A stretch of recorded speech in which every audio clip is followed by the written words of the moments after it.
Hey, what up? This is Zach Guilford from Midnight Mass, and you're listening to one of my favorite podcasts, Pop Culture Pastor. Pop Culture Pastor. Yeah, so Cody, you know me, I haven't been able to stop reading about the Don't Worry Darling stuff. I have no interest in seeing the movie, by the way. I don't care about the movie. I cared before all this went down, but then my interest went down in this movie. The only role I want to see Harry Styles in is as Star Fox in the MCU, which he's already appeared as. I'll take more of him there. I don't really care to see him acting anywhere else. Acting in quotation marks. If he can please bring back the Star Fox 64 video game, that'd be great. Oh, yeah. Yeah, I loved Star Fox. That was a great game. I think I played the Super Nintendo version, though. That was a great game. Have I talked about this before? We have. Where I would play it to the soundtrack to Wayne's World. Mm-hmm. And it would, the levels would loop up perfectly. Because it's very consistent timing-wise. Anyways. Spoilers. Yeah. You'd start off with Dreamweaver. Dreamweaver, I believe you could. Anyways. It was very space-like. It just worked out well. By the time you get to Ballroom Blitz by Tia Carrere, beating the game. Boom. Anyways, yeah. So Don't Worry, Darling. Somebody came up with a great idea, and I'm fully taking up the flag of what Rainn Wilson said. You know Rainn Wilson?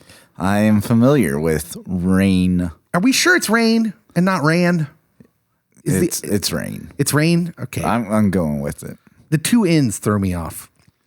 Anyways, Dwight from The Office.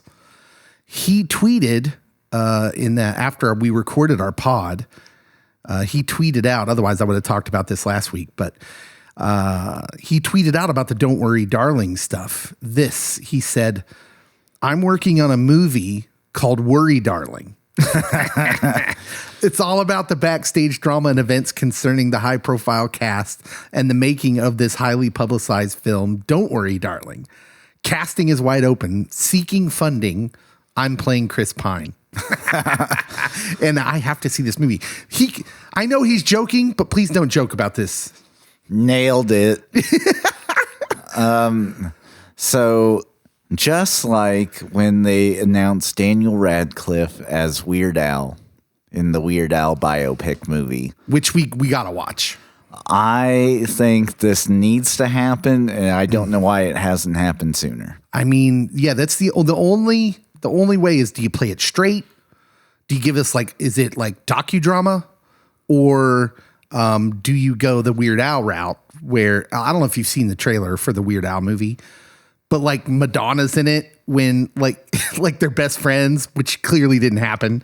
So it's not really a biography. It's kind of a tongue-in-cheek type deal. I think that you can do it either way. Yeah. Do it the funny way, and then we'll just say that that's what happened. I like to think that is what happened. I just can't get enough of it. I can't get enough. And of course, it's getting just brutal reviews out in the real world now. Oh, this is heartbreaking. Is it? It is. Don't Worry, Darling is like the hot tub on a cold night. I'm just basking in it. This feels great. I don't really know why. I think I have some residual anger towards Olivia for her leaving Jason Sudeikis. I think I've said that. I've admitted that. I'm probably not impartial. But what if this derails Florence Pugh's career? Well, that would be a shame. She's already going to be in Thunderbolts, though. We'll get to that. We'll get to that later. Florence Pugh should be protected. We need to protect Florence Pugh. She's a treasure. So everyone watch this movie. No, don't do that. Yeah, I am committed to not helping Olivia Wilde out. And I'm not even really sure why. Oh. I've clearly, when you okay, so this is it's like the perfect thing to talk about this, like celebrity drama. I know nothing about what really happened. I know nothing, and yet I've clearly emotionally staked out a side.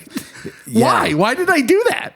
And then I've had to come to the defense of Olivia in the last podcast. We just got done talking about it with Johnny Depp and Amber Heard. And I literally said in that pod, I don't really understand how these people know either way. Yeah. But in this case, I'm like, Olivia Wilde is terrible. Team Sudeikis. Yeah, I'm going to remain neutral. You're a better man than I am. I don't know why. This one just got me. So I will fully admit I am imbalanced emotionally in this issue. Yeah, it happens. I could not counsel either one of them. It would be bad. Okay. Hello. This is the Pop Culture Pastor Podcast. Cody and I are both licensed ministers. We're pastors. That we are. And we love pop culture. All the culture of pop. Yeah. So we're here to talk about it this week. We're going to do a hype check. It's the first time we've ever called it this. I think we've done it on accident before. But this is where a streaming series that comes out a week at a time, we review it in the middle of it. We call it a hype check. Hype. Yeah. So we're doing a hype check on She-Hulk. We're going to talk about that here first. And then later on, we'll get to the D23 announcements. Big news on the Disney front. Like D23. Why do we call it D23? No idea. I thought Michael Jordan had something to do with it, or LeBron. I wondered if they were announcing like a 23rd installment of Mighty Ducks. No. Was last year D22? Maybe they just call it for the year you're heading into? I don't recall, so. I don't know either. It's weird. But first, let's do hype check. It's a hype check time. She-Hulk. Are you watching the She-Hulk first? That might be a good question. Yes. So, okay. I want to talk about the She-Hulk, and let's just start off with this is real simple. When we do a hype check, we're going to answer 3 questions. What's good? What's not so good? Is it hype? That's the 3 questions we want to answer. So let's just start off with what's good. And we can alternate here if we want to. I'll go first. It's funny. It's genuinely funny. I've genuinely laughed watching this show, the She-Hulk show. The Captain America gag in the first episode, even though it's maybe not appropriate to talk about on our podcast, but I laughed out loud. I LOL'd, as the kids say. The Utes do say that. Yeah. I did not let my kids watch that end credit scene, but I LOL'd. It was hilarious.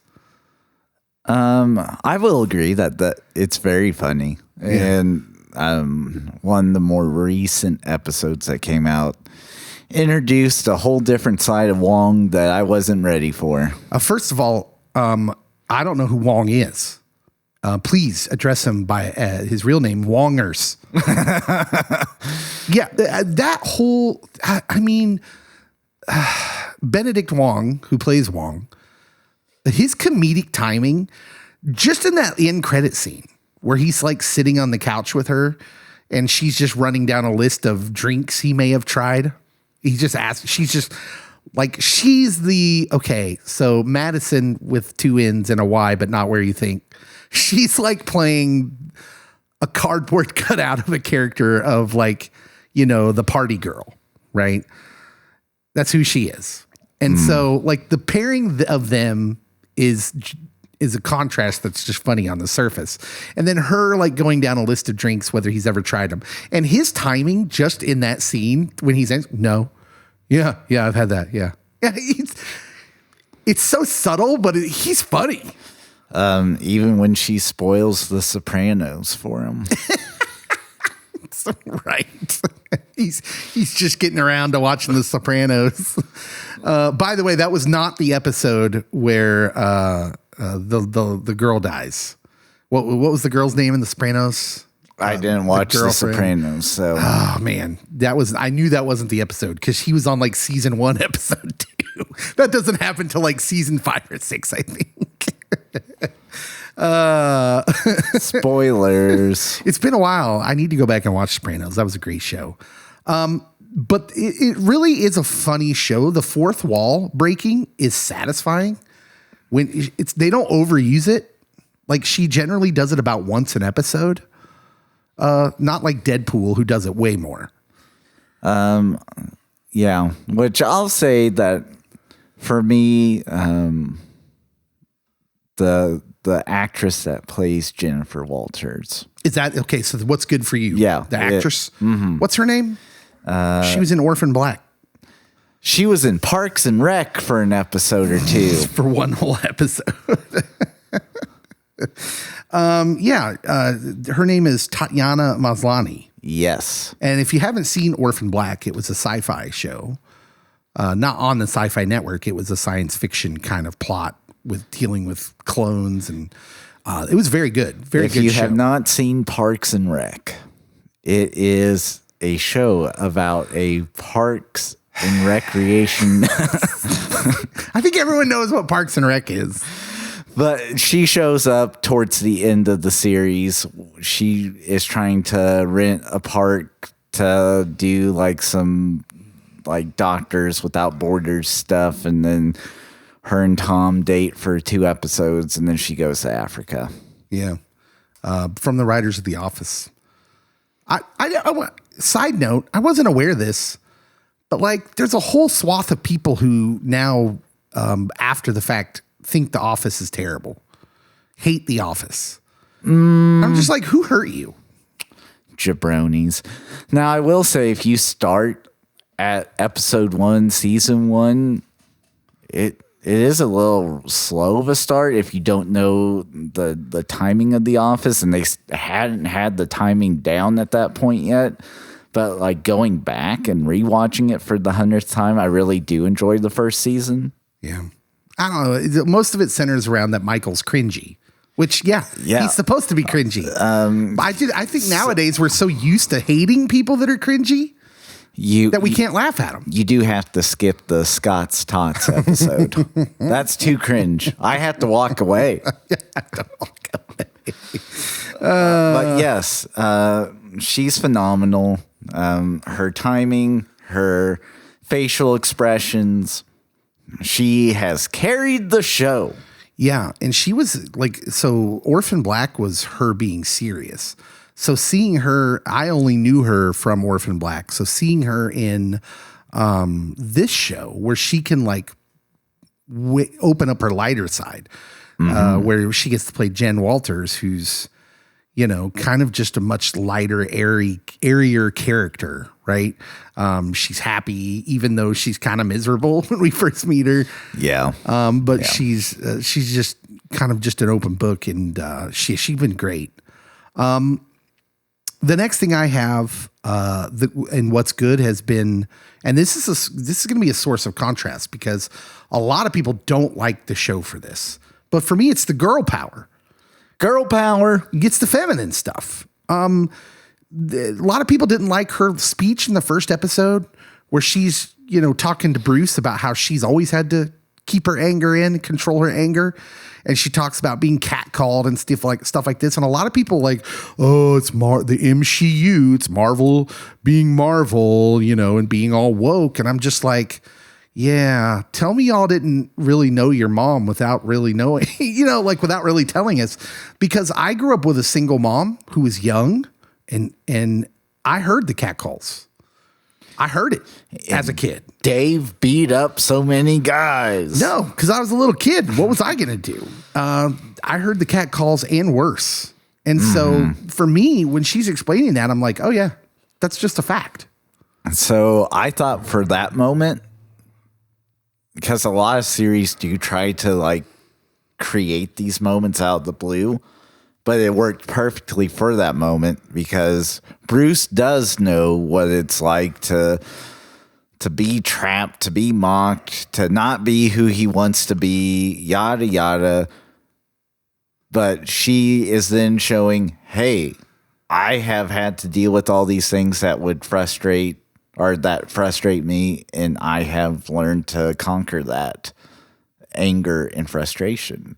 I don't know how. Well, first of all, is this really, when people say, well, there's tons of people out there who are hating it because of that, just like the new Lord of the Rings show with the more diverse cast and the more diverse elves, for instance, which, by the way, Tolkien never really says there aren't diverse elves. He describes them as being like their skin being fair, but like, what is fair skin? Because does that necessarily mean someone's pale? No, I don't define it that way. I define it as their skin being pure and beautiful. And have you seen that actor that plays the elf on that show, the black guy? Mm-hmm. I mean, he's gorgeous, Cody. Have you seen his skin? It's better than mine. Get lost in those eyes. Okay. Well, I don't know where I was going with that, but I don't either. I'm just kidding around, but he looks like an elf.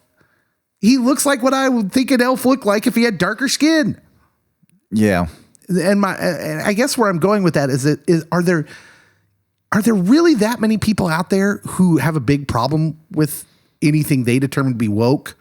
Or is it a few internet trolls and then we just put out all these headlines to make it seem bigger than it is? Because some people are convinced it's bigger than it is, but I don't know any of these people. Who are all these people that don't like She-Hulk because of the feminine stuff?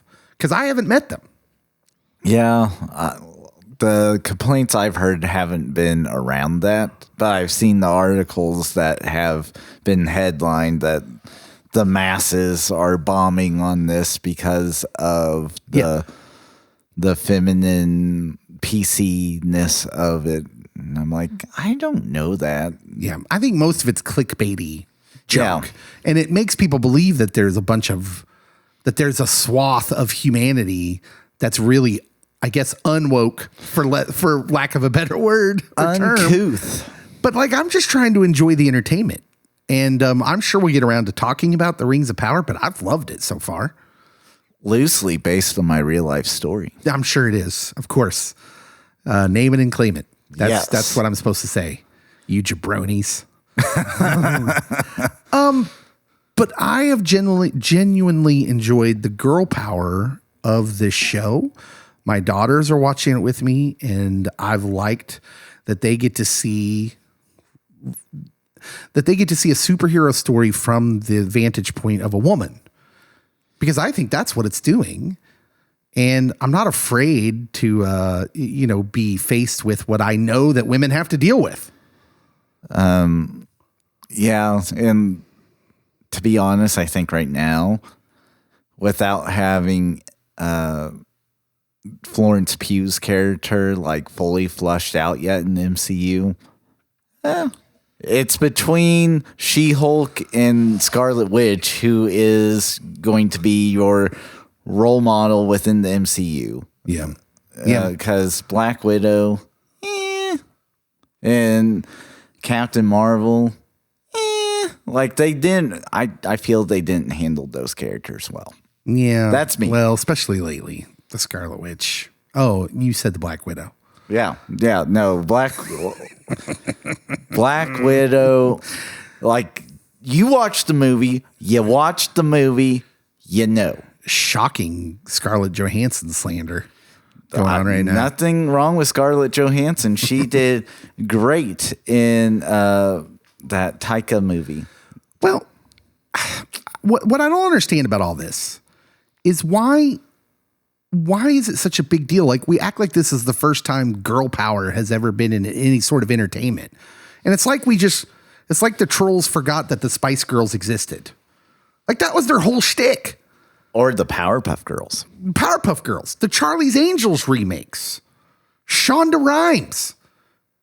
Aaron Brockovich? Anybody? I mean, it's not like this is an unheard of thing in entertainment from a while back. This is brand new to me. I have never heard of this kind of entertainment that shows powerful and strong females bucking the system. Never heard of it. I don't know what you speak of. Charlize Theron in every movie she's in.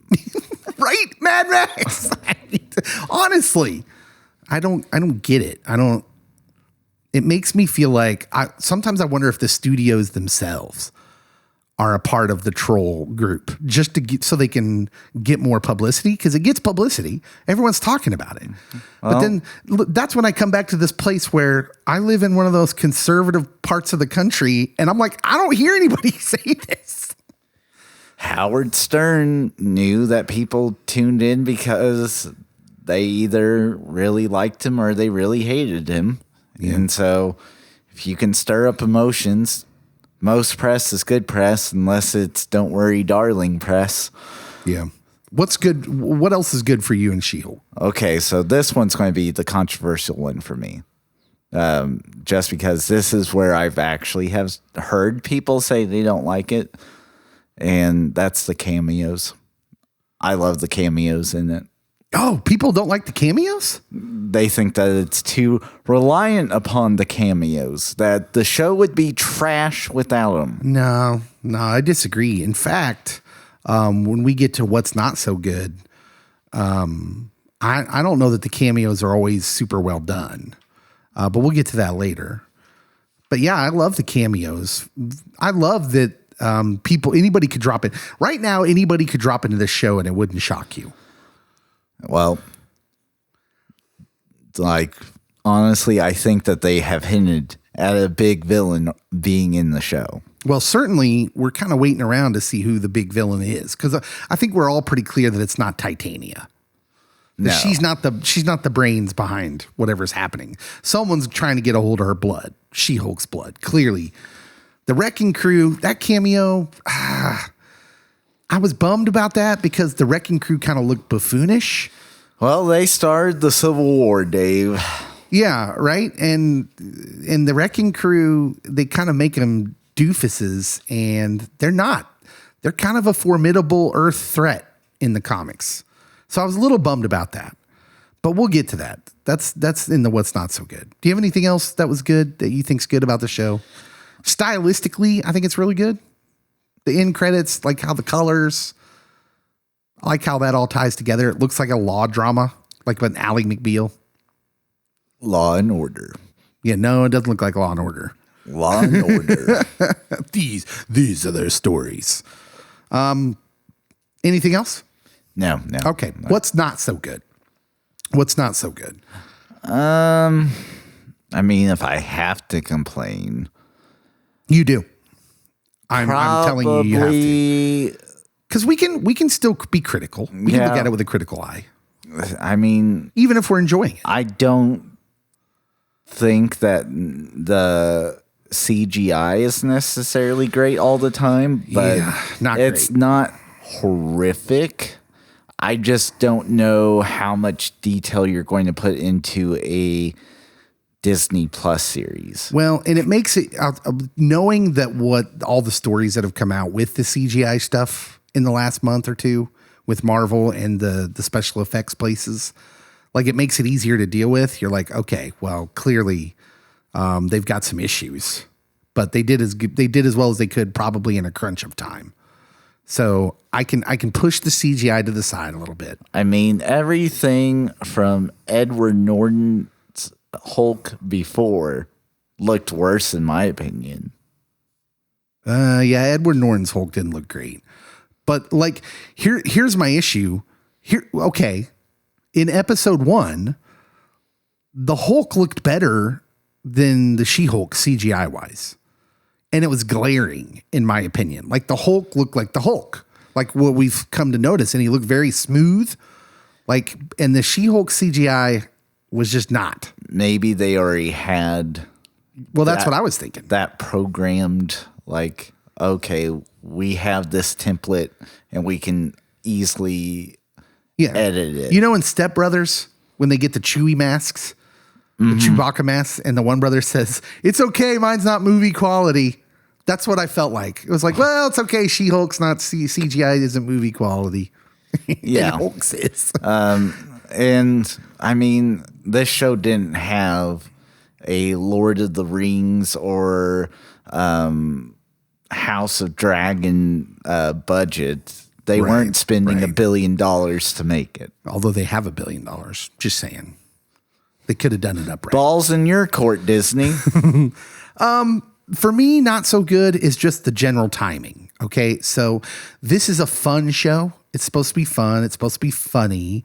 And I wonder if the mixed reaction from it is because Miss Marvel, the last two movies that have come out, show and movie, have been Miss Marvel was the series. And it was a more lighthearted, fun, kind of teenagey show. And then you have Thor Love and Thunder. That was, over the top comedic. Amazing. No, it was not. But it was over the top fun. And I can say it was a fun movie. And I think this one's getting maybe downgraded a little bit, not because of what it's on its own merits, but just that now this is the third fun MCU project in a row. And I think people are ready for serious, especially considering the stuff we're going to talk about coming up, like what we're heading for. People are really like dying for I want to see Kang. I want to see the multiverse stuff. You know what I'm saying? Like, I just think it's a victim of timing. Either that, like that it's the third one in the series of funniness, or that it has the difficulty of coming out right after Thor and Love and Thunder, that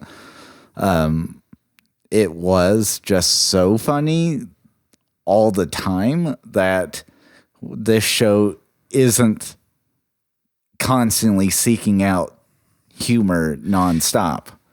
Yeah, I'll say this: the people that had a problem with Thor are generally the people who really don't like this show, because I think those people are just fed up with the silliness for now. I'll use myself as an example. It's not like I don't appreciate Thor being funny. It was great. Like, there was some genuinely funny stuff in the movie. For me, it was all about what tone do you want the movie to have? For me, I was hoping it would have a little more seriousness in places like Ragnarok did. But that's neither here nor there. I'm not mad that if you liked Thor Love and Thunder. It was all based around who was narrating. Yeah. We've already been there. We've already talked about that. Let's not open up that bag of worms. What I'm trying to say is I think She-Hulk is a victim of just bad timing for the most part. I could see that. Well, I'll let you go. I think I brought up that one. So what's not so good for you? Do you have any more? Not really. No. Okay. Like, I have appreciated this show quite a bit, and considering, so I have the first couple issues of She-Hulk, comic book wise, and considering the tone of it and the tone of this series, I thought they did a good job of making this character relevant to today's world. And so I don't have the super critical eye, because this wasn't like top tier highbrow comic book reading. Well, yeah. And so when it first started, I should say. Yeah, there's a good point there too, that you want to make it relevant to today, which there's a lot of rumors out there about X-Men casting, which we're not going to talk about because they didn't say anything about it at D23. Suffice to say, if you know what I'm talking about, you know what I'm talking about. And I'm kind of okay with some of the rumors I'm hearing, because making X-Men relevant, Magneto being Jewish specifically, doesn't really work age-wise anymore, unless he's 100 and something, which is probably not going to work. So you need to figure out a way to make him have the same sort of feelings that old Magneto did, by making him a more relevant to today's world character. So anyways, what I'm saying is, I don't have a problem with them trying to make it relevant for today's world. I thought they did that with Miss Marvel pretty well, to make her like a teenager, and to make that as relevant as they could. And they used a lot of the Pakistani culture in there as well. Another one of the things I think has not been so good, and this is where I'm kind of nitpicking here, but odd pacing. The show's weirdly paced. If you compare it to Hawkeye, which I think is the most comparable Disney Plus show to put with it, Hawkeye had a much more steady story moving forward. It was kind of consistent, whereas this one is weird. In the first episode with the Hulk, like that first episode in no way prepares you for what this show ended up being. No, it stands alone in this weird kind of one-shot first episode. It was just that was kind of odd. I know for some people that'd be no big deal, but for some people it is. Like they want like a steady story, right? Consistency. I don't need that. The other one, and this one's a little bit bigger, and this one dates back to all of Phase 4. Character faithfulness. Okay? Let me first say the Wong stuff makes me laugh. Okay? It makes me laugh. However, the Wong we're getting doesn't really match up with the Wong that we've seen so far. I'll disagree. Now, of course you will, because you're contrarian. No, because in the first Doctor Strange movie, he's listening to Beyonce or Adele. Okay, so he likes pop culture. Yeah. He's not an idiot. And he's not an idiot here. He's just running around. Watch that. Okay, watch the scene back. The whole thing with the little demon things coming out of the portal. They make him buffoonish, which is exactly what they did with Thor in the name of comedy. Now, I think he's funny. I think Benedict Wong does a great job of being funny. But I can't say that I'm super on board. Okay, it's a comedy. He's a newer Sorcerer Supreme. He's not going to have everything mastered. All right, but it's a comedy. And I'm saying that I understand that any cameos you have of any Marvel characters, they're going to come off lighthearted in this because that's the kind of show it is. So I'm not saying they did anything wrong. I'm just saying that when you do this, like, look, carrying character arcs through multiple projects with different creators, this is a problem. Like, this is a thing, issue moving forward because you did it with Thor. Thor was super serious the first two movies, his first two movies. Then Ragnarok happens where there's a lot more comedy, but there was a nice balance. And then Thor Love and Thunder happens where he's all funny all the time and you've kind of made him buffoonish. I think that was the narrator. Maybe it was, but if you don't make that clear, then I'm just left to assume what I'm going to assume. I think it was highbrow, intelligent humor. I think with 3 specific characters in Phase 4, they've done this with Wong, Thor, and the Scarlet Witch. The Scarlet Witch in a different way, in which I feel like a different creator took her a different direction. Maybe there might have been a lot left on the cutting room floor, as it turns out. But I would have liked to have seen her heel turn, which was kind of unexpected given where we leave her at the end of WandaVision. I fully expected it at the end of WandaVision. You're a jabroni. She goes off and is using the dark arts book. Yeah, but we don't understand. And we get that information in this movie. There's nothing in WandaVision about how bad the Darkhold is. You just have to assume if it is sorcery that is dark. I don't want to have to assume when I'm watching a TV program. I want them to tell the story better. Literally, like, it's in the name. I don't know how much more you want spelled out. Oh, because Book of Vishanti sounds so saintly. It does. No, it doesn't. Okay, but this is my pick. I'm just saying character faithfulness is an issue for me. And I'm also giving them the point that it's probably hard, given that these are characters spanning different creators. It was hard in the comics. Characters change all the time. Moon Knight's a completely different character from creator to creator when they had to have creative changes. Batman's changed a lot. Yeah. So I get it. It's an issue, but when you're making a connected universe, I'm going to demand that either the character's consistent or we see why they're different.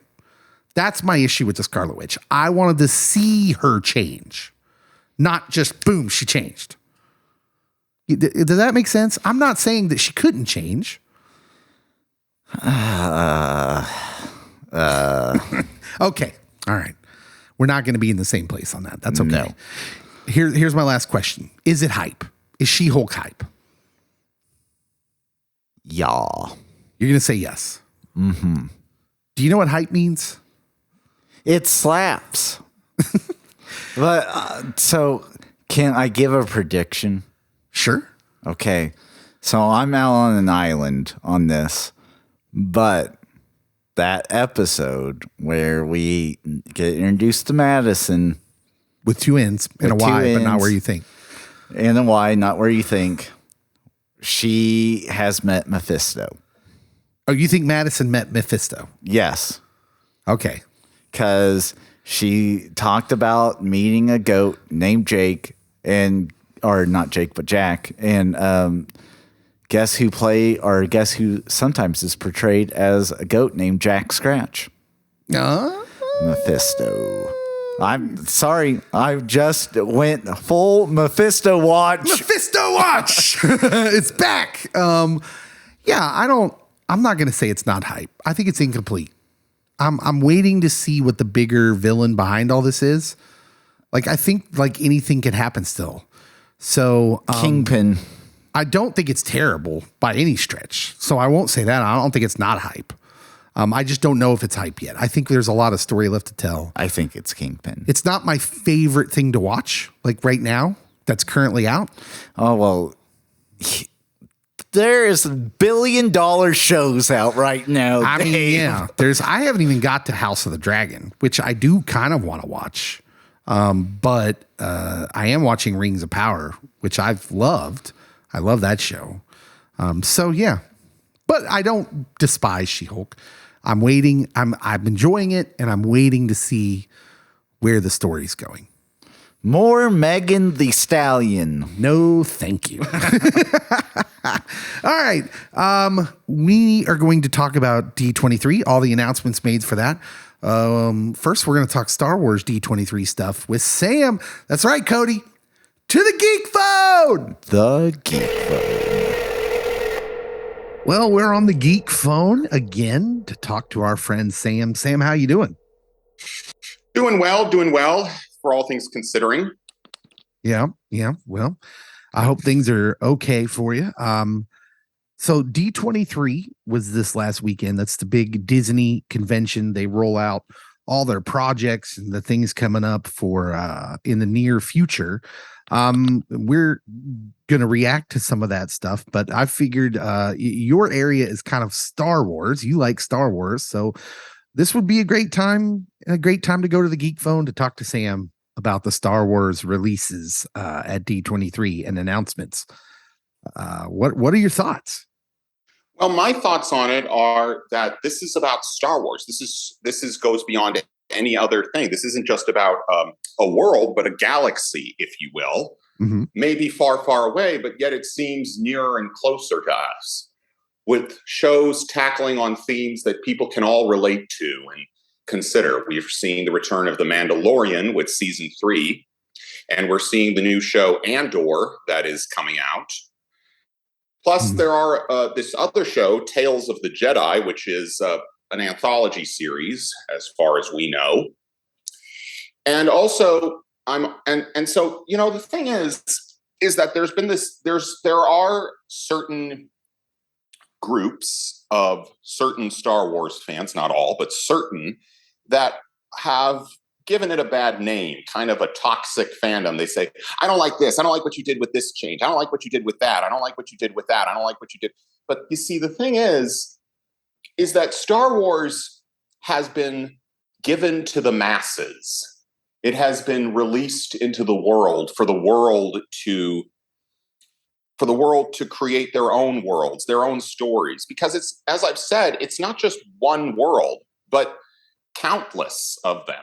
Because as you know, every galaxy contains hundreds of billions of stars, and each one with planets so unique from the other. So since this is an entire galaxy, this is the possibilities of what stories are boundless, so to speak. So Sam, where are you at with Star Wars fandom? Like, your age?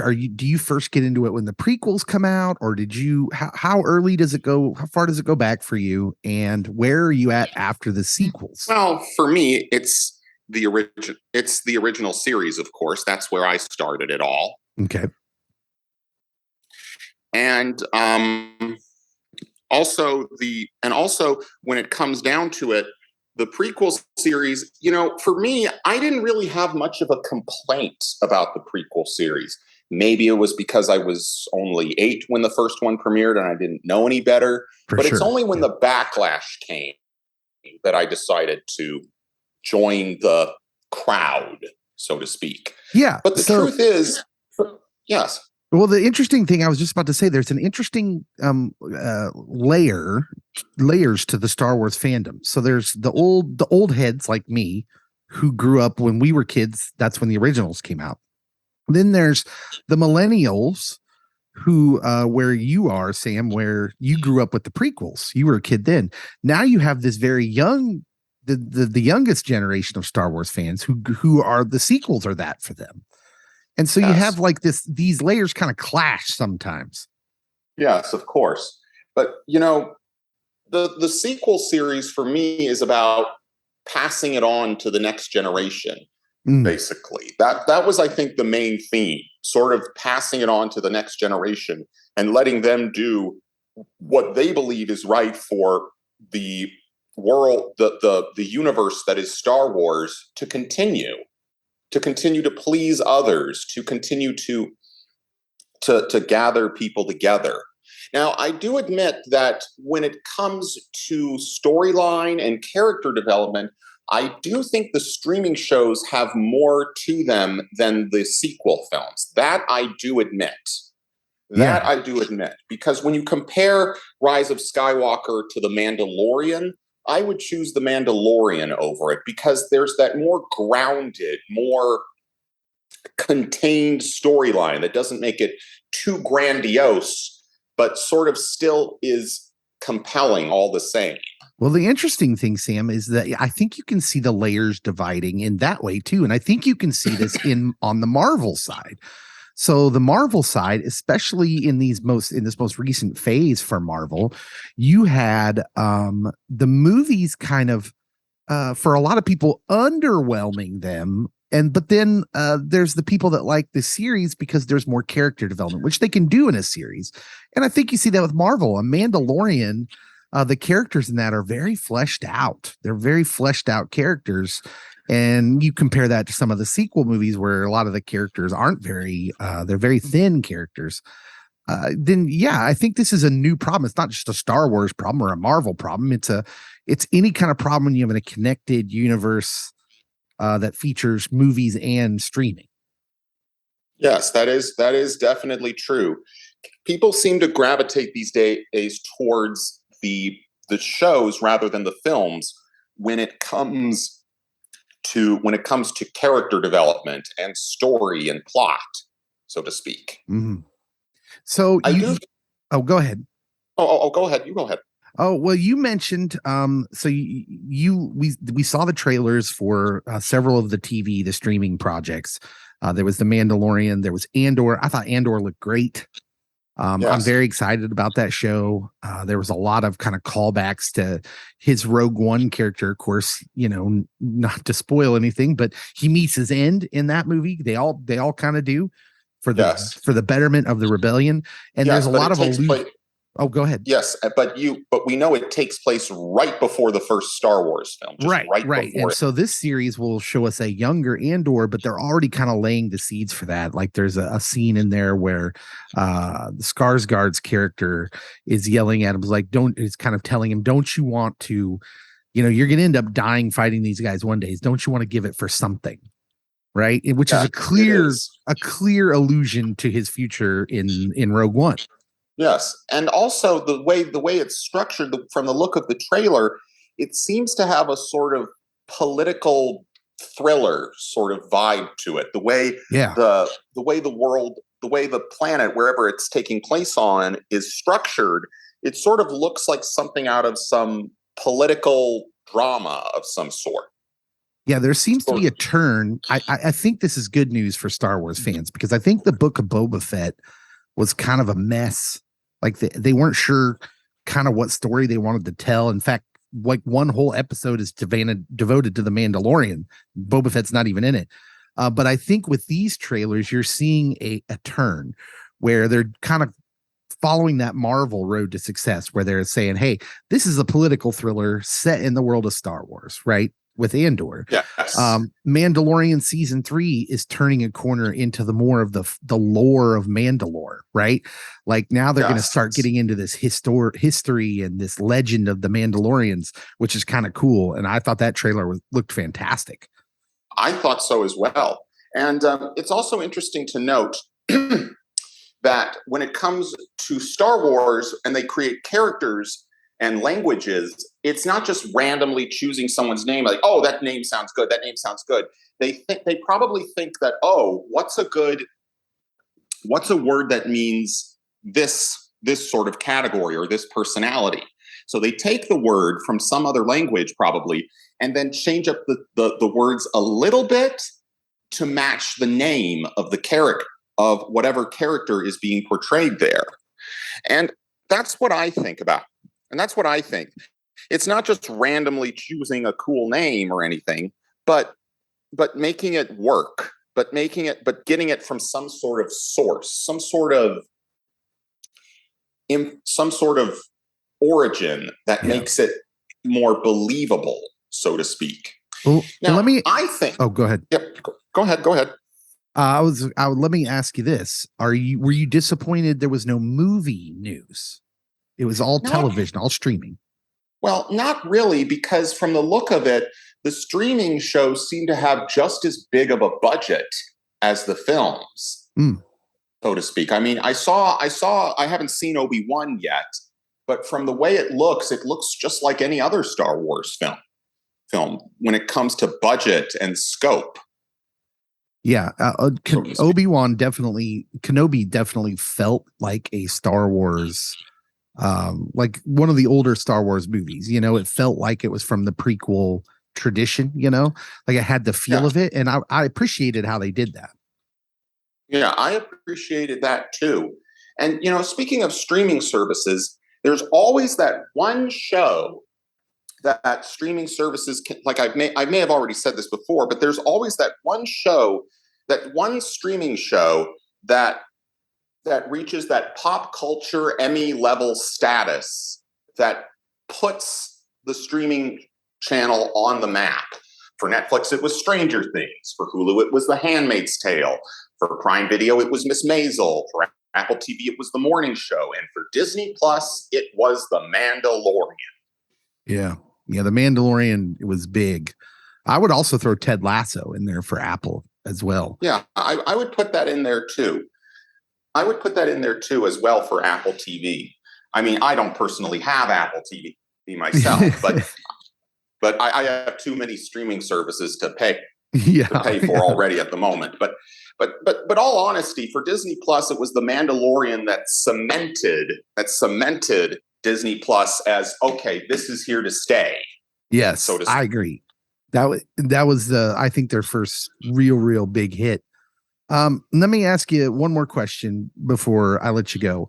You mentioned something about toxic fandom.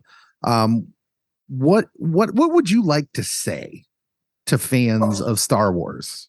Well, what I'd like to say is that there are some fans that don't like change. They don't like change when it comes to, you know, lore, such as Star Wars. They want things to be kept the way they are, so to speak. They don't want any kind of different, you know, things. But as people, but there's got to be character development. And with character development, there comes change. That is an imminent thing that happens. The only constant is change. And so my advice to them is that they should accept those kinds of changes in the Star Wars, because those changes, if they give it a chance, can lead to such extraordinary tales of characters that people immediately fall in love with. Mm-hmm. Yeah, I don't. The people that don't like the change. I'm a character development guy, and so the big complaint about The Last Jedi, the thing that always bothered me, was that people were mad that Rian Johnson in his story chose to make Luke a hermit and go this direction, and I was just confused by that all the time because I just thought, well, Luke was a petulant, whiny kid in most of the original trilogy. He becomes a Jedi in the last movie. Why would you not think he could grow up to be kind of a mopey, petulant, overly impulsive older man? I don't understand. Yeah, I didn't understand. Besides, he does have a change of heart at the end of the film. Yeah, so he goes out the hero that you wanted. Yeah, right. He goes out the hero that he wanted, and then there's that sweet, sentimental moment where he's talking to Yoda. And it is such a sweet and beautiful, sentimental moment that is just that really warms your heart. Yeah, I don't really understand the hate for that movie at all. I don't understand. Yeah, I don't even understand the hatred of Rise of Skywalker because people have said, "Oh, it's this and that, it's this and that." But I actually enjoyed the film. I personally enjoyed the film, and I don't really see why people are putting so much hate on certain films just because something different goes on. Because this isn't just a world; this is a galaxy of billions and billions of other worlds that probably they'll never stop exploring. Yeah. At the end of the day, Sam, if you're a fan, be a fan, enjoy the entertainment. Some things are going to be better than others. And that's the way it is, especially with all the content they're creating now. You're not going to everything's not going to be your favorite. So you might as well enjoy it. No one's ever going to like it. If you don't like it, you don't like it. That's what it is. You shouldn't have to like every last thing about something. I have watched certain shows that I didn't like, and then there are ones that I did like, that I enjoyed, that restored my likeness of some other subject matter. Yeah. Yep. Sam, it's always wonderful talking to you. Thank you for talking to me a little while on Star Wars, the D23 announcements, and we'll talk to you next time. Okay, well then, I'll see you then.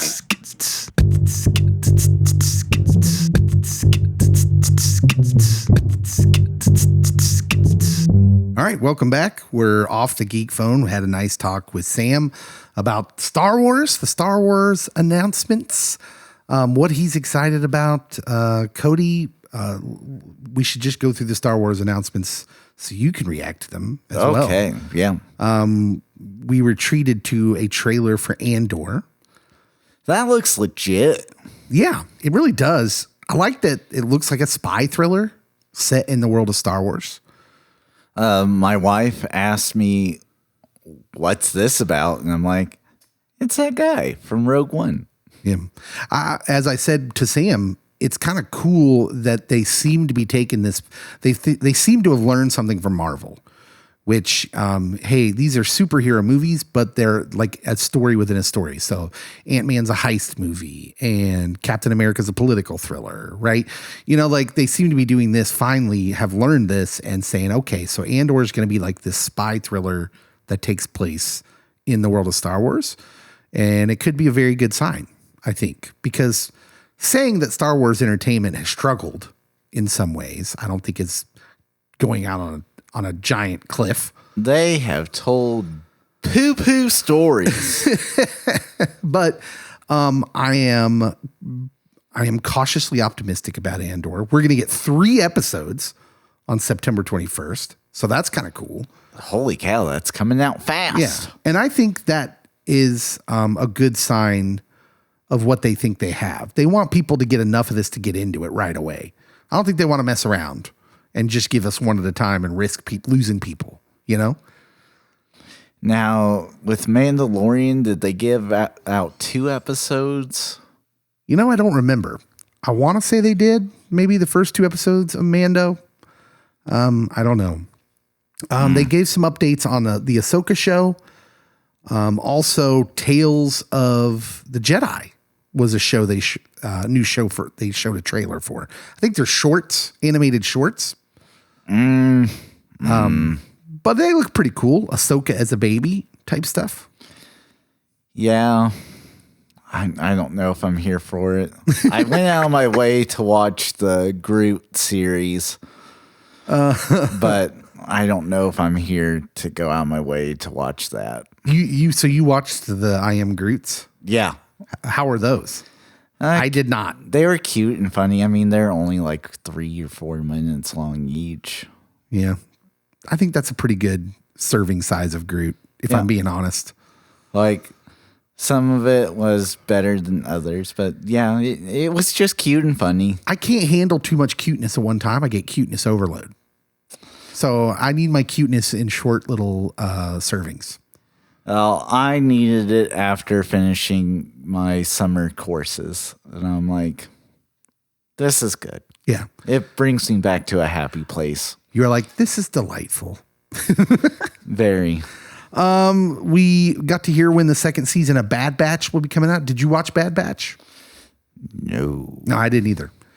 My problem is I didn't watch the animated stuff. I didn't watch Clone Wars or Rebels. So I figured, I can't watch Bad Batch. Am I correct in assuming that? Do you know anything about this? I don't know if you couldn't. I don't feel that they did a lot of promoting of it because I completely forgot that was even a thing. Yeah. Where, like, when episodes of The Mandalorian drop, everyone and their mom knows. Well, it seems like they're building on those old cartoons, though, like with the direction they're going. And now I feel like maybe I should watch them. Listeners, you guys that are super into the Star Wars, do I need to go back and watch Clone Wars, me and Cody? Do we need to go back and watch Clone Wars and Rebels? And how long is that going to take me? Right. I don't know if I have the kind of time for this. So I'm going to leave it to the listeners. Listeners, if we absolutely need to go back and watch Clone Wars and Rebels, I will try and make that happen. If I'm laid up for a couple weeks with an injury or something. Is there a podcast that can cover them in a very short time? Fantastic idea. Yeah. Can I read a synopsis for is there a good recap? YouTube. Is there a good recaps on YouTube? That would work, right? That would. Just show me the critical stuff. That must exist. That has to be a thing. Like each episode in 2 minutes. Yes. That would be perfect. Okay. You let us know on that stuff. Of course, the big one was Mandalorian season 3. I have heard of it. Did you watch that trailer? I actually have not because I don't want to spoil anything for my enjoyment of The Mandalorian. Okay, well, I will speak in very general terms. You can speak openly. Star Wars can cut a trailer. Man, that's never been under doubt. There's never been a doubt of that. They can really cut a trailer. The Mandalorian season 3 trailer is gripping from the moment it starts. They start off with playing a few lines from last season about him and the child and his religion. You know, you hear the armorer saying, "You are a clan of 2, right? You are like a father to him." But then she says, from that dialogue last season, "You have removed your helmet." Actually, it wasn't last season. It was in the Boba Fett show. Yeah. It was like from the episode where it was all about anyways, it's confusing, I know. But she talks about how he's removed his helmet, and then it switches over the narrative to Bo-Katan, which I am very excited that this season appears to be heading just in that more of Mandalore backstory, the kind of their beliefs, their faith system, all of this. I'm excited. Literally, they could do a prequel movie. Yeah. That's just about Mandalore. Yeah. And she talks about, so she starts talking and she says, your cult fractured our people. Basically alleging that you're the one who made us vulnerable, your cult. So I kind of want to watch or bring on someone from like other faith traditions. It's like someone that's a Jewish rabbi. Yeah. Well, I mean, I know within Christendom we can do it because there are various things that have broken us up and divided us. Yeah. But there are some strict, like, fundamentalist groups within Judaism that would say, well, this group is what caused us to fracture because they went and non-literal. And then there's the opposite side that would say, well, with this ultra conservative, narrow lens to view the scripture through, that is really what has broken us all up. Yeah. And so I think this show will lend itself really well to a faith discussion. Oh, absolutely. It's what I'm most excited about because it just naturally kind of is interesting to people of, you know, especially someone in ministry, someone who's a student of the word, and this idea that, oh, they're really going to explore this extremist fundamentalism versus someone who's more casual about that. Yeah. Like, I guess it would be a good look at like extreme fundamentalism versus secularism, right? Yeah. Because they make Bo-Katan out to be kind of a secular Mandalorian. Like she's not into all that traditional stuff.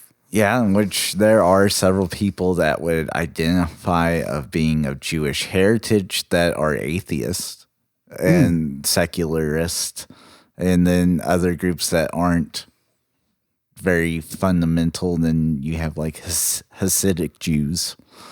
And so, yeah, I mean, and we can even do that within Christendom, that the people that are brought up within a Christian household but don't identify with anything or whatever. Yeah. So the Mandalorian season 3 looks like a slam dunk. I mean, it was going to be anyways, right? So, but the trailer doesn't disappoint. Does the trailer show if a one Timothy Oliphant? No, we do not get any signs of Timothy Oliphant, although I have heard that Boba Fett season 2 is a thing. That's probably going to happen. Okay, like... So if he was going to show up again, it would likely be there, right? Although the last time we saw him, well, it wasn't looking good. Yeah, but I think... Cobb Vanth. I think that they're going to bring him back. I hope so. I just don't know if I really need a whole nother chapter or book of Boba Fett. Yeah, I still struggle with how I feel about Book of Boba Fett. Like it was a good one-off, but I don't know if left me yearning for anything more. Right. I kind of feel like about it the same way I feel about She-Hulk, in that, hey, I'm entertained. I won't tell you I'm not entertained, but do I need more of it? I don't know. Yeah. I don't know about that. Those were the Star Wars announcements. And listen, that was a good con for them, but they didn't, people weren't expecting much. We're in a weird place with Star Wars where Marvel, we expect the world, and Star Wars, we're just like, hey, just don't disappoint us. It is a unique contrast between those two, just because like when Thor Love and Thunder came out, everyone, their mom evidently hated it. And because it wasn't up to Marvel standard. And I'm like, I honestly thought it was better than most Marvel movies. But within Star Wars... Why do you keep bringing this up? Within Star Wars, I mean, we've had bad movie after bad movie. Yeah. And even like Book of Boba Fett, I haven't heard anyone say, oh my goodness, this was brilliant. Just for the record, I don't think we've had bad movie after bad movie. The sequels, I thought the first 2 sequel movies were fine. The third one was really disappointing for me, but I thought the first 2 were okay. In the moment, the first J.J. Abrams one, I thought was okay. Yeah. Was good. Like, I'm not going to say great, but it was good. Like, it was entertaining. Second movie that was not done by JJ, loved it. Okay. Yeah. And then watched the third one and it ruined the first one. And I'm like, right. Get JJ out of here. I really think Rise of Skywalker is the worst Star Wars movie ever made. And that's saying something because Attack of the Clone, exists. Like somewhere there's the kid that played young little Annie. And he got destroyed by all of Star Wars fandom. In retrospect, when we can say the Phantom Menace is easily like the 3rd or 4th up from the worst, that's like a compliment for the Phantom Menace, isn't it? It is. And little Annie has had to hide his face. And yet J.J. Abrams gets to walk out in the sunshine. How dare you, sir? Okay. Star Wars, though, they had a good D23. That's fine. They get a thumbs up. Let's quickly go through some of the Walt Disney Studios stuff. Hocus Pocus 2. Are you into this? I'll watch it. I feel like everyone's mom loved Hocus Pocus. I didn't. I enjoyed the first one, but now there's two things working against it. First is time. Like there's been so much time in between. / they also left the movie pretty much dead for a sequel that there should not be a sequel. Mm-hmm. And then as I have grown older, Bette Midler and her tweets get on my nerves. And so now I can't separate the two. And so I'm like, I don't need this. Yeah, it's like a movie that was made probably 10 or 15 years too late. Yeah. But I think it's going straight to Disney Plus, right? It's not like it's a theater movie. It's a Disney Plus show, yeah. So it's a series, yeah. So, maybe it works, maybe it doesn't. I don't know. I don't have a lot riding on it. Again, I'll watch it. I'm not holding my breath. Yeah. Disenchanted, the sequel to 2007's Enchanted. And this is a movie, but it will be on Disney Plus. It's a Disney Plus original, starring, what's her name? Amy Adams. Amy Adams, remember, she's a princess named Giselle. I don't know. I didn't watch all of it. James Marsden. James Marsden's in it. McDreamy from Grey's Anatomy. Idina Menzel. Yeah, Idina Menzel is the queen that James Marsden's prince married. Yeah. I don't know. I'm sure there's people looking forward to that too. Will Julie Andrews narrate this one? Unknown. Is she still alive? Oh no. Yeah. It's happening again, isn't it? Yes. She didn't die, did she? She's still alive. She was in Aquaman. Was she really? She was the voice of... she was a voice. She didn't appear. She didn't appear, but she was the voice of something in the waterfall. Okay. Peter Pan and Wendy, just a new poster that they released. I don't need it. No release date. Yara Shahidi as Tinkerbell and Jude Law as Captain Hook. Jude Law's just like in all the Disney properties now. Because he's in a new Star Wars series that's coming out maybe next year. And now he's in this. He was in Captain Marvel. So Jude Law's just like, Disney's bought and paid him. He is having a career renaissance, if you will. Haunted Mansion film. With Eddie Murphy? No, a new one. Right? Like, wait, didn't we already do this? Yeah.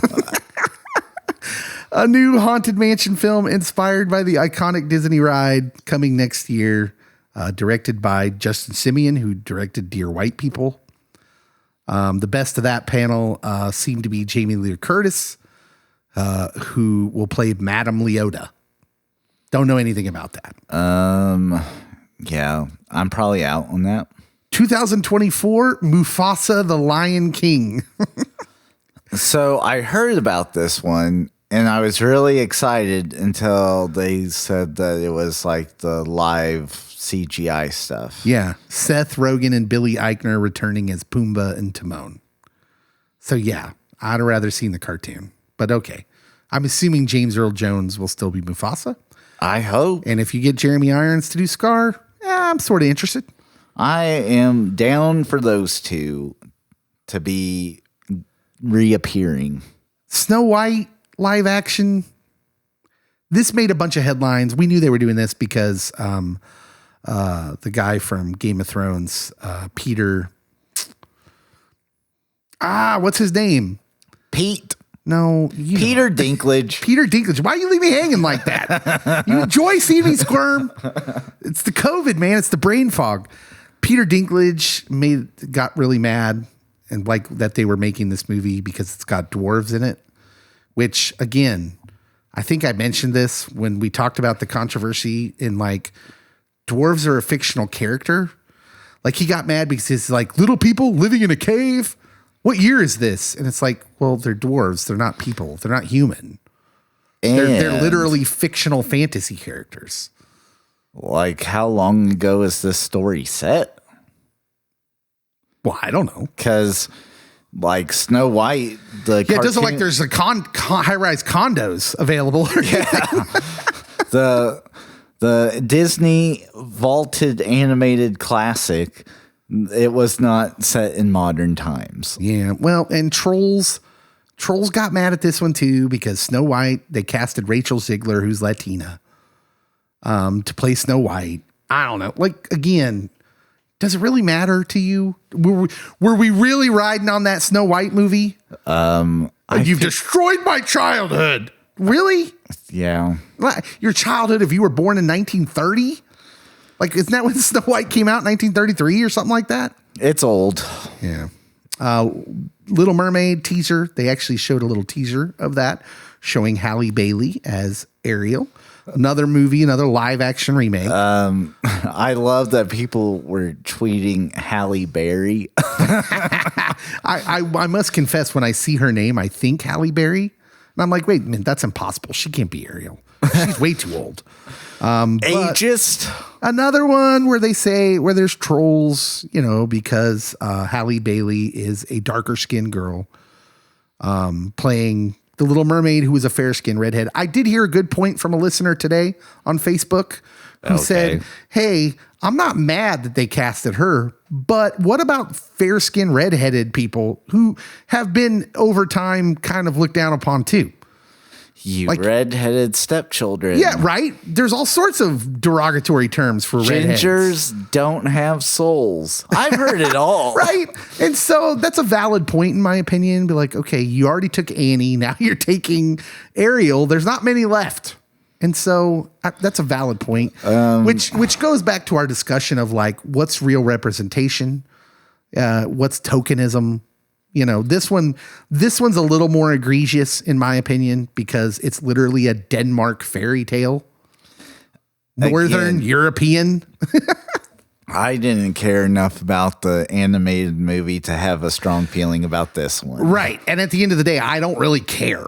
It's a Little Mermaid remake. As long as there is a singing crab and a flounder. I am much more upset that they keep remaking these cartoons into live action because they're not good. They're not really good. I don't need it.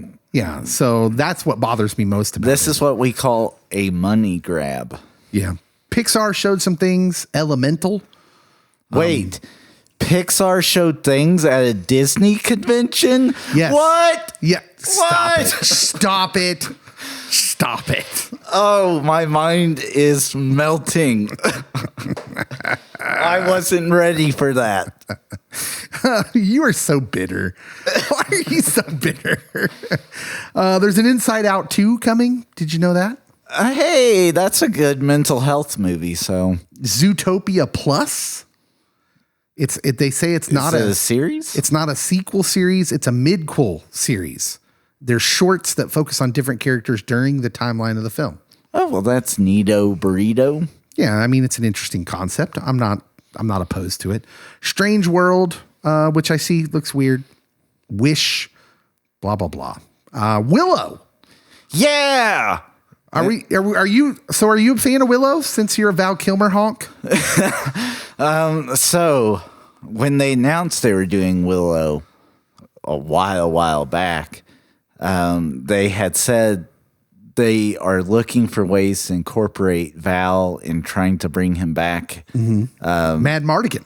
And so I am here for Willow. Okay. Yeah. I mean, I want to see it do well. I don't have a lot of love for the source material. My grandma really loved Willow. She had it on a VHS tape, as one does back then, and watched it a lot. I remember it being on a lot, but it was never something that really captured my attention as a kid, which is weird because you thought it would have. It just didn't. So I'm kind of neutral on it. I don't know why you hate Val Kilmer so much. I don't hate Val Kilmer. I love Val Kilmer. Indiana Jones 5, which, I mean, they're saying all the right things, but my goodness, how does this not suck? They have not said the ultimate right thing of we are retconning this, that 4 did not happen. Because if they said that, then okay. I'm down to watch this. I mean, 4 was atrocious because it had aliens, and it totally went away from what made Indiana Jones great, which was it was really ground level stuff. Like he's looking for biblical artifacts, but it's really a grounded kind of story. And so bringing aliens into the equation was just, oh my gosh, so bad. And I've heard rumors, there's rumors out there that says time travel might be a part of this. And I'm like, no, I want to hit them with a stick on the nose and go, no, and rub their nose in it and say, no, don't do that. Do you know what has caused this? What's that? Besides that, they have told every good story they probably had. It's the Last Crusade, the Knights Templar that's guarding the Grail. He's been there forever. Yeah. And so if you have something mystical once that is like beyond belief. But the Grail was lost. Remember? We know how that is. Yeah. Indiana, let it go. Well, I'm just saying now you have opened it up to... Yeah, I know. Time traveling aliens. I mean... And Shia LaBeouf. I honestly think that it's just one of those stories. In my mind, I think, well, they just should have stopped there. But that's not what we do when things make money. Like, I'm surprised Harrison Ford keeps coming back to it because he was so anti-Star Wars. Like, kill me off. Oh, man. And early on in the movies. The clips I saw, he was like emotional. He said all the right things. Like, I feel like Hawkeye in Endgame. Don't do that. Don't give me hope. Like that's how I feel. I'm just like, oh, I'm waiting to get burned by another Indiana Jones sequel. Yeah. I probably will watch this one. I did not watch the 4th one, so I really don't know anything besides someone told me that he hides out in a lead-lined refrigerator during like a nuclear bomb or something. I don't know. So egregious. I need someone to do like a synopsis of that movie for me so then I can feel like I watched it. I would have to watch it again. I blacked it out. I had legitimate PTSD from it. That panel did result in the moment of D23 though that happened backstage where Ki Hai Kwan, who played Data or played Short Round, he played Data in Goonies, but he played Short Round in Temple of Doom, was reunited with Harrison Ford for the first time since back then. And it resulted in this great picture of them. Oh, yeah, it was beautiful. It was beautiful. So I'm thankful for that. Let's get to Marvel. Marvel's the heavy hitter, the main event.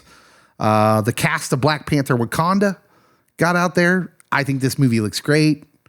I mean, it's all riding on how they handle Chadwick Boseman, right? Very much so. If they pay respect to that, like if they don't do anything, I mean, this is like, I feel like this movie's on a razor thin wire, right? Yeah. Oh, yeah. I'm going to for sure watch it. Oh, yeah. I have reservations just because Black Panther was so good. Yeah. And Chadwick Boseman was such a heavy presence and such a terrific actor that literally without him being in it, without T'Challa being present in it, I don't know where you go or how you move forward, but there's a reason that Disney and Marvel are $1 billion+ company. So right now, I cannot answer the question. Was it a mistake not to recast T'Challa? I believe we will have an answer to that after we see this movie. So a lot riding on this movie because I have a thing gnawing at my heart that says, yeah, they maybe should have recasted. I believe that's what Chadwick would have wanted. He wouldn't have wanted that character to die with him. Yeah, maybe. So I don't know. We'll see. Because they can handle it in a way which I'm okay with. I'd be sad that we're not going to get any more T'Challa because he's a great character. But if they handle this in the right way, then it'll work for me.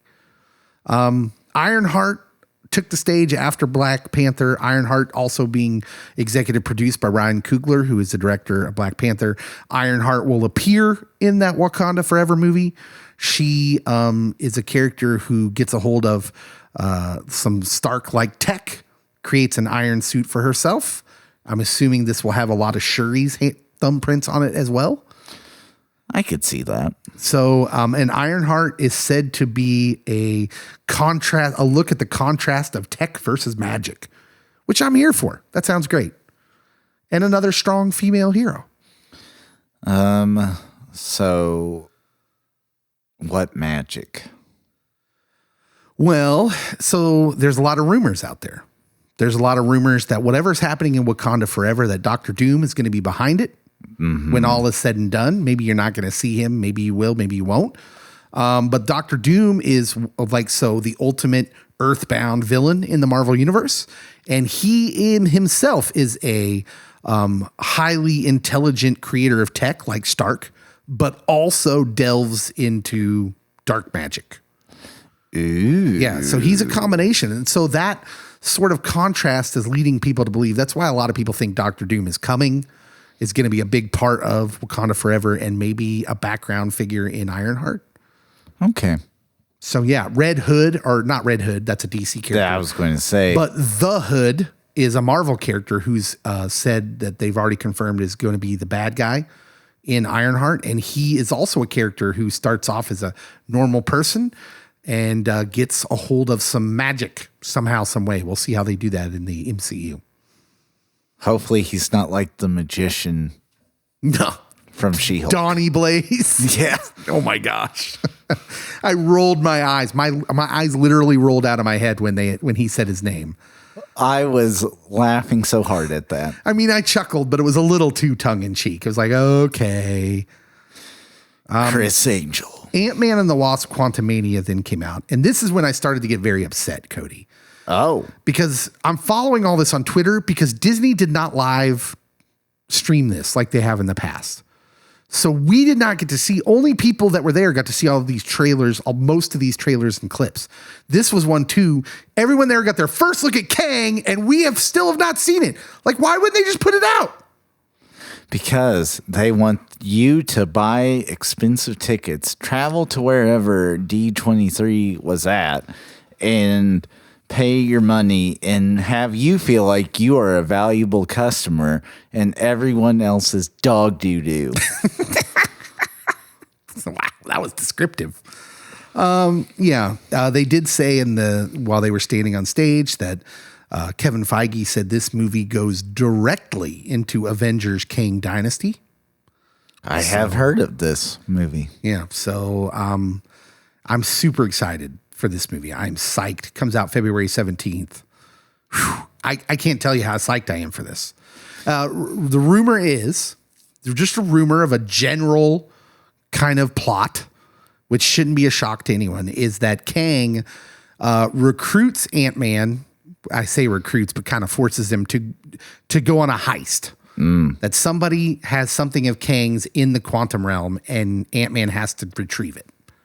Okay. Yeah, so I'm super psyched. And you said it comes out February 17th? Yes, sir. That's Michael Jordan's birthday.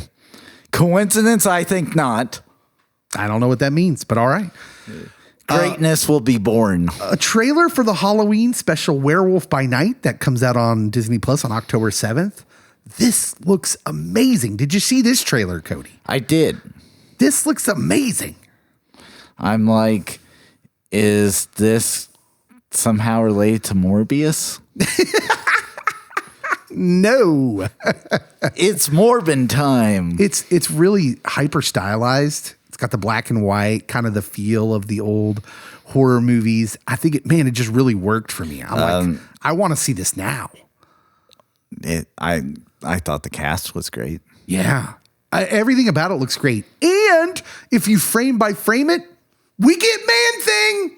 Man-Thing appears in this trailer, which I have the Man-Thing Funko Pop, the only one that exists. Right now, it's valued at about $34. I'm expecting big things. And then Mephisto shows up. No, he doesn't. So anyways. That was a fake out, as the kids say. Werewolf by Night, Disney Plus on October 7th. Secret Invasion trailer. This looks really good. Okay, I'm here for this one. Yeah.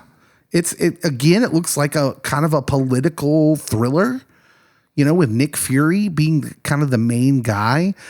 So clearly they're changing this from the comic book story. The comic book story was about like outing these Skrulls who had been posing as heroes and humans for a long time. But this one clearly seems to be some sort of plot by the Skrulls to get their hands on something.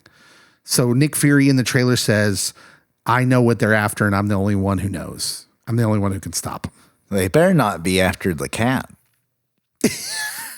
That is okay. A full stop. Sidebar. My one big problem with Captain Marvel, because that was one of those movies that got a lot of the trolls up in arms, which I kind of liked. I liked seeing a strong female. I loved watching my daughters watch that movie and seeing their smiles. Mm-hmm.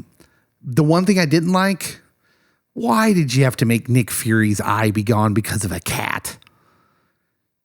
The Flurkin? Really? That's how he lost his eye? Come on. That's too jokey for Nick Fury. Although it goes really well with Men in Black. Yeah, it did. It seemed very Men in Blackish. Mm-hmm. But super disrespectful. That's some Nick Fury slander right there, in my opinion. That was all. It was funny. I mean, it was funny to see him get scratched and say, it's okay, and seeing the Skrull behind him shake his head no.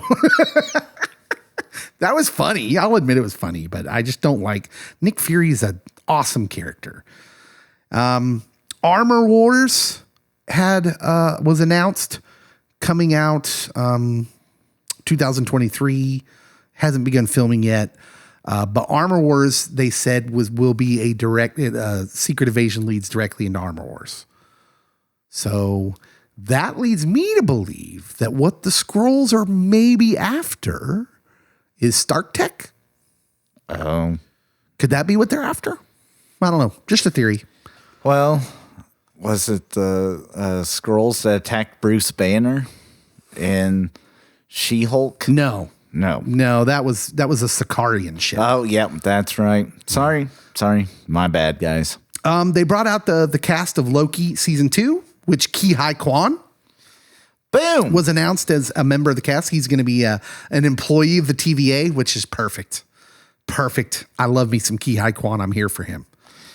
Make it happen, Captain. I am a Ki-Hai Kwan honk. You are. Like everything Val Kilmer means to you, Ki-Hai Kwan means to me, and I'm so glad he's back. It's been too long. But Loki, they didn't really drop anything, but they did show a trailer that no one else got to see if you weren't there. How dare you, Disney? I know. I want to see that so bad. But I suppose we'll see it too. They did announce Fantastic Four is coming out November 8th, 2024, but this was the weird part of the con.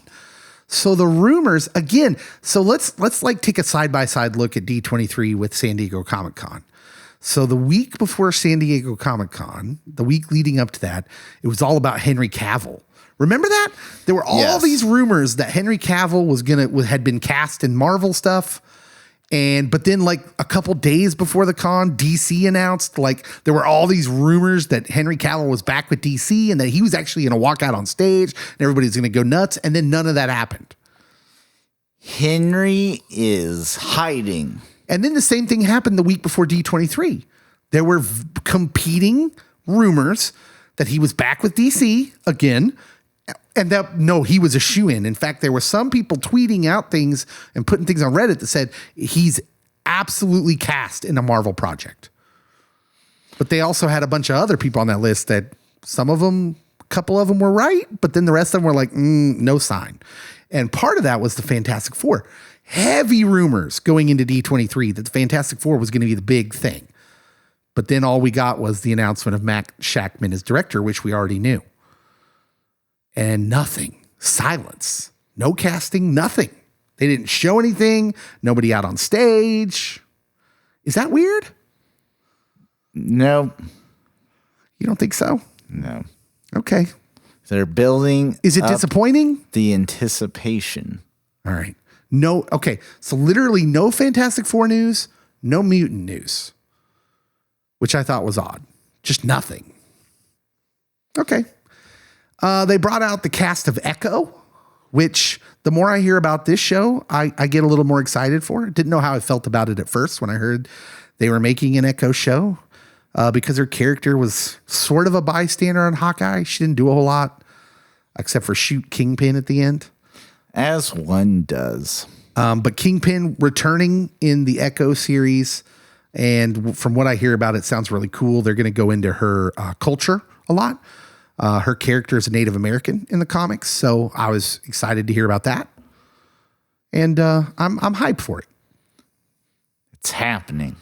They did a really cool thing at the end of that segment where the cast left, but Vincent D'Onofrio stayed out on stage.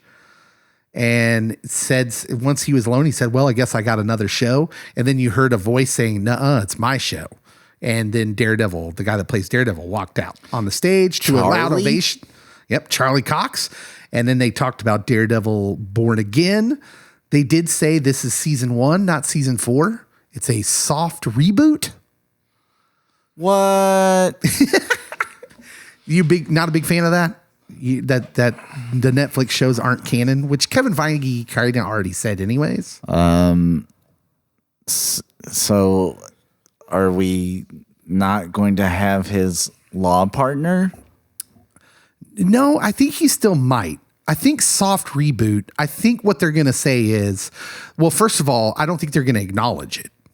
I think you're just to understand that was like an alternate reality Daredevil, that our Daredevil in the MCU who we're going to meet is perhaps a guy who's lived through some of those things, but they didn't go down maybe exactly the same way. I don't know. If I don't have a Mighty Ducks actor playing Foggy, a key role in this series, I'm out. Yeah, we need Foggy Nelson for sure. And I don't know. I think it has to be that guy. I think you're right. If Foggy Nelson has to be a part of the show, and it has to be played by the guy that played Fulton Reed. Yeah. From the Mighty Ducks. And I'm just going to keep calling him by parts he's played because I don't know his name. So Daredevil's coming. That's going to be a huge series, like 18 episodes or something. My Atlanta. Yeah, which I thought was really cool. Captain America New World Order came out on stage. Hulk Hogan did not come out. No. Kevin Nash, the fellas, not present. But I'll tell you who was present. Present was Anthony Mackie, the guy who's setting up to be the new Falcon. The old black gentleman from the series who was the old Captain America. Yeah. He's going to be in this, which I was very excited about. Also, the news that the leader was going to be the main villain. If you don't know who the leader is, he's a Hulk villain who's actually teased at the end of the Edward Norton Incredible Hulk movie. Oh, when the the gamma stuff drops into his cut, much like the She-Hulk origin. So yeah, I think you saw a concerted effort to maybe match their origins up a little bit. And we're going to get the leader as the bad guy in Captain America New World Order, which is interesting because he's a Hulk villain.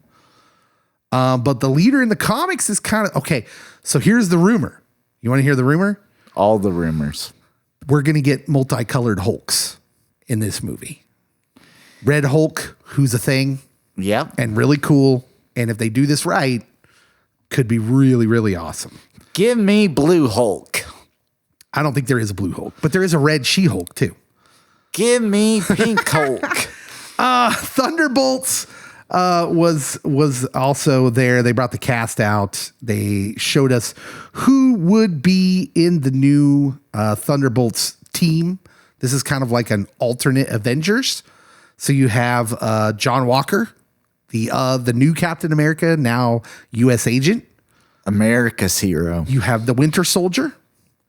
You have Yelena Belova, Florence Pugh's character, who will be leading the team, along with her movie dad, Red Guardian, which was a surprise. But the Soviets' hero. But look, more David. I'm never going to complain about more David Harbour. Yeah. Okay. He's like one of the best parts about Stranger Things too. So spoilers. Here for it. I'm here for including David Harbour. Ghost, who was the villain from the second Ant-Man movie. the young woman. Did I say the Winter Soldier? Yeah. That's kind of an incredible choice to be put into this mix. Also, here's the one I'm not so sure about. Taskmaster from the Black Widow movie.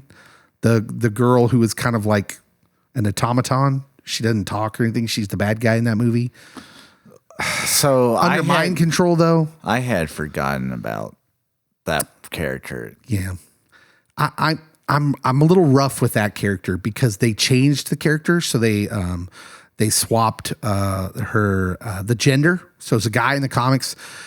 It wouldn't have been a big deal, except he's a really cool character in the comics. So making them, it's not even that he's now a she in the movies, in the MCU. It's that she was kind of an automaton where, like, so she had no personality. She's under mind control. So if this is going to work, I need that character to have some personality. This just sounds like a rebooted Suicide Squad. Yeah. All right. That is a fair complaint. I think where Bucky is Flag. We'll see how they play it. The Marvels came out on stage. Brie Larson, Iman Vellani, the Miss Marvel character. That's going to be a big deal.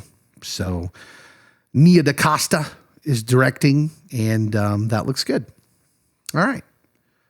I think that's just about everything we need to really talk about. There were other things Disney Plus wise, but my daughter would hate me if I didn't say that the Percy Jackson and the Olympians series trailer dropped, which she's watched endlessly. That was a Disney thing? Well, it is now. Who knew? Yeah. Not I. Well, it might have been a Fox thing first. And with them buying Fox, everything's Disney. A series based on the Santa Clauses. Yeah. With Tim Allen. And by the way, David Krumholtz will return as the head elf. I didn't know his name, but I knew that he was coming back. Your long nightmare is over. He's back. That was the one I was most concerned about. National Treasure Edge of History series. Don't know where I am with that. If they get the Cage in it. Well, I didn't want to say it. But yeah, that one's riding on whether Nick Cage appears at all. If we can get a glimpse of Cage, I'm on board. It could be the worst piece of trash story ever. But if Nick Cage appears, I'm good. I'm good with it. Yeah, okay. So overall, a lot of fun stuff there. Tell us what you liked. What are you looking forward to, listeners? Comment below. What trailers did you like? What are you most excited about? If you're heartbroken that you didn't hear anything about Taika. Taika's done. Lots of rumors saying he will not be at the helm of the next Thor movie. And then I won't be fully invested in the next Thor movie. You heard it here You first. lie. You lie. You will too, because it'll be Hercules played by Brett Goldstein. And you'll love it.